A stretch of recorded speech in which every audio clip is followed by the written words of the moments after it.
भोपाल के Gandhi medical college में Covaxin के ट्रायल की तैयारियां पूरी हो चुकी है। जल्द ही ट्रायल शुरू किए जाएंगे। देखिए खबर। गांधी मेडिकल कॉलेज में वैक्सीन के ट्रायल की तैयारियां अब पूरी हो चुकी है। इंफ्रास्ट्रक्चर के साथ साथ एथिकल क्लियरेंस भी हो चुका है। अब जल्द ही यह ट्रायल शुरू होंगे। नित लोगों के लिए एक सूचना दी जाएगी, फिर वो वॉलंटियर्स होते हैं हमारे पास आएंगे। कुल हमें टोटल 1000 लोगों का ट्रायल करना है और उससे संबंधित जो भी हम ब्लड टेस्ट करेंगे, उनके RT-PCR करेंगे और उनको हम 2 डोज देंगे, एक डोज पहला और एक 28 दिन बाद दूसरा। वो जो हम उनकी ब्लड सैंपल और RT-PCR का सैंपल करेंगे, वो दोनों उनको हमको सीरम और RT-PCR का जो स्वाब है उसको संभाल कर रखना है। उसके लिए -20 और -80 के 2 फ्रीज़र की आवश्यकता है। उसकी भी व्यवस्था आज हो चुकी है और उसको 1 साल तक गाइडलाइंस के अनुसार उसको हमें सुरक्षित रखना है। तो वो भी व्यवस्था हमारे यहाँ माइक्रोबायोलॉजी लैब में कर दी गई है। जिनको ट्रायल किया जाएगा उनको भी क्या मास्क लगाना भविष्य में अनिवार्य रहेगा? नहीं, वो तो वॉलंटियर से भी कुछ पूछी, कुछ बन रही है ऐसी मांग क्या है? नहीं, वॉलंटियर्स तो खुद ही वॉलंटियर करेंगे और उसकी गाइडलाइन बनी हुई है कि उनके घर में किसी को कोरोना नहीं होना चाहिए।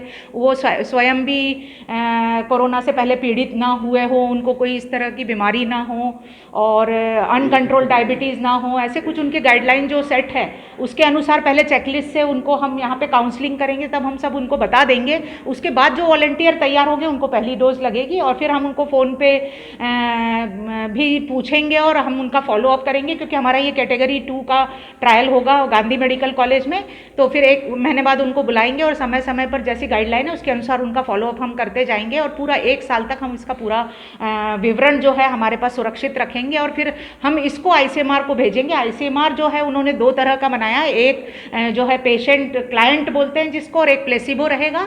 उस हिसाब से हम पेशेंट्स को पूरा गाइडलाइन के हिसाब से कन्विंस करेंगे और फिर जो तैयार होंगे उनको हम उसमें सम्मिलित करेंगे। कैटेगरी 2 ट्रायल की क्या खास बात है जी? कैटेगरी 2 में ये है कि जब भी कोई क्लाइंट आएगा उसको हम काउंसलिंग करेंगे, उसको इंक्लूड करेंगे और इंक्लूड करने के बाद हम उसका हिस्ट्री के साथ में उसका ब्लड सैंपल लेंगे, सीरम जिसमें एंटीबॉडीज़ देखेंगे, और दूसरा हम एक स्वाब लेंगे गले का जिसमें हम देखेंगे RT-PCR करके कि इसको कोरोना है कि नहीं है। यदि कोरोना नहीं है तभी उसको सम्मिलित किया जाएगा और उसके बाद जब हम 1 महीने बाद दूसरी डोज के लिए आएंगे फिर हम उससे पूरी हिस्ट्री लेंगे, उसकी पूरी जाँच करेंगे और वो सब हम सुरक्षित रहेंगे। कैटेगरी 2 में समय समय पर पेशेंट को फॉलोअप के लिए हमें बुलाना है। जो पेशेंट नहीं, जो सब्जेक्ट रहेगा वो स्वयं आएगा और उसका फॉलोअप होता रहेगा। ये फ़र्क है। कैटेगरी 1 में जो है वो टेलीफोन पर उससे जानकारी लेके उसको सूचित किया जाता है। कोई एज फैक्टर भी 18 से ऊपर साल के हैं।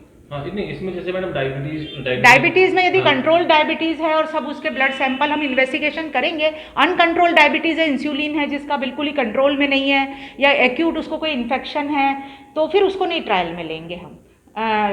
यदि कंट्रोल डायबिटीज़ है और चलता फिरता आ रहा है, बिल्कुल बढ़िया है, उसको और कोई सिम्टम्स नहीं है अभी, तो वो ट्रायल में उसको दे सकते हैं। क्योंकि मैं ये बताना चाहती हूँ हमारे यहाँ तो 3000 से ऊपर पेशेंट्स आ चुके हैं कोरोना के, और डायबिटीज़ एक बड़ा चैलेंजिंग हमारे लिए ये होता जा रहा है। इसमें अनकंट्रोल डायबिटीज़ आते हैं तो वो और अनकंट्रोल हो जाती है उनकी, इस पर सेंसिटिविटी पे उसका असर होता है और उनको कॉम्प्लिकेशंस के ज़्यादा चांसेस होते हैं और कोमॉर्बिडिटी के साथ हमने मृत्यु दर भी ज़्यादा देखी है। तो इसलिए सब बिल्कुल कंट्रोल में ये रहे। हाई रिस्क के जो पेशेंट्स हैं उनको ना हो तो जल्दी डिटेक्शन हो जाए, नहीं तो उनमें मॉर्टेलिटी बहुत ज़्यादा है। ये हम लोगों ने अभी इतने दिनों में जो पेशेंट्स आए उसमें देखा है। ट्रायल प्रक्रिया कब से शुरू होने वाली है? ट्रायल के लिए जब हमें जो बायोटेक है, भारत बायोटेक से हमें लेटर मिल जाएगा, उसके बाद हम तुरंत चालू कर सकते हैं। हमारी पूरी तैयारी है।